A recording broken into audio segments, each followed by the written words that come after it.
Assalamualaikum warahmatullahi wabarakatuh. Welcome back to my channel. Thank you banget ya yang selalu stay di channel aku. Dan sebelum kita lanjut, jangan lupa subscribe channel aku agar saya semakin semangat mengawal berita-berita yang sedang viral. Dan langsung saja kita bahas ya peristiwa sadis yang terjadi baru-baru ini, tepatnya di Jeneponto, daerah Sulawesi Selatan. Jadi baru-baru ini terjadi kasus pelecehan seksual terhadap bayi berusia 1 tahun 5 bulan oleh seorang kakek yang berumur 41 tahun dan tak lain adalah suami dari neneknya alias kakek tirinya. Kejadian tersebut pertama kali diketahui oleh tante si korban yang bernama Yuda. Jadi tantenya ini abis ayun si ponakan sampai tidur, dia pun beranjak ke kamar untuk tidur juga. Selang beberapa saat kemudian, si ponakan yang tadinya udah tertidur di ayun di ruang tamu, tiba-tiba nangis hebat. Ia pun buru-buru ngecek sang ponakan. Setibanya di depan ayunan, ia tuh kaget banget melihat banyak darah di sekitar si bayi. Ternyata setelah dicek lagi, alat vital sang ponakan mengalami luka sobek. Dengan rasa panik, ia pun membawa ponakannya ke puskesmas, namun korban dirujuk ke rumah sakit umum. Setelah dilakukan pemeriksaan, dokter menyatakan anak tersebut mengalami kejahatan seksual dan menyarankan kepada tantenya untuk melaporkan kejadian tersebut ke pihak kepolisian. Kemudian si kakek dan istrinya sempat meninggalkan rumah selama 2 hari sebelum menyerahkan diri. Karena sebenarnya si nenek sepertinya ingin menyembunyikan kejadian ini. Dan si nenek sempat melarang membawa korban ke rumah sakit. Mungkin rasa takut atau karena tidak ingin kelakuan bejat suaminya diketahui. Tanpa berpikir panjang apa yang akan terjadi pada cucu kandungnya sendiri.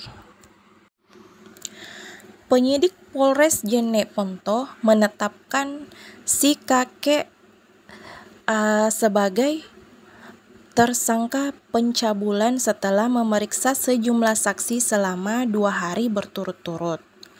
Nah, saat interogasi, pelaku berulang kali membantah dan sama sekali tidak mengakui perbuatannya.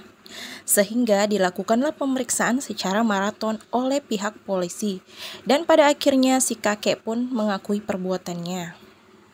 Nah, kita masuk ke pembahasan tentang interogasi. Jadi saat diinterogasi, si pelaku ini menceritakan kronologi kejadiannya. Katanya nih, bayi itu BAB. Ia pun kemudian membawanya ke kamar mandi untuk membersihkan kotoran si bayi. Namun tidak sengaja jari tangannya masuk ke alat kelamin si bayi. Saya merasa keterangan ini gak logis. Kalau cuma sengaja, kok kemaluan korban sampai mengalami luka sobek dan pendarahan hebat ya? Percaya gak nih teman-teman? Silahkan tinggalkan komen di bawah. Next. Setelah melakukan perbuatannya, ia pun melihat darah menetes dari kemaluan korban. Nah, mungkin karena panik ataupun merasa takut kelakuannya diketahui. Ia pun mencoba menutupi dengan memakaikan bedak pada kemaluan korban. Aduh, biadab banget nih kakek ya. Nah, parahnya lagi nih guys, pelaku ini mengaku bahwasannya ia sama sekali tidak menyesali perbuatannya itu. Parah banget ya guys. Dan pada kasus-kasus sebelumnya rata-rata orang yang tersandung kasus semacam ini tentunya menyesali perbuatannya dan merasa bersalah. Aduh, geram sangat aku sama orang ini. Nih orang udah terbukti salah masih ngeles. Jangan-jangan hatinya terbuat dari batu kali ya. Kok bisa-bisanya gak merasa bersalah dengan apa yang telah ia perbuat.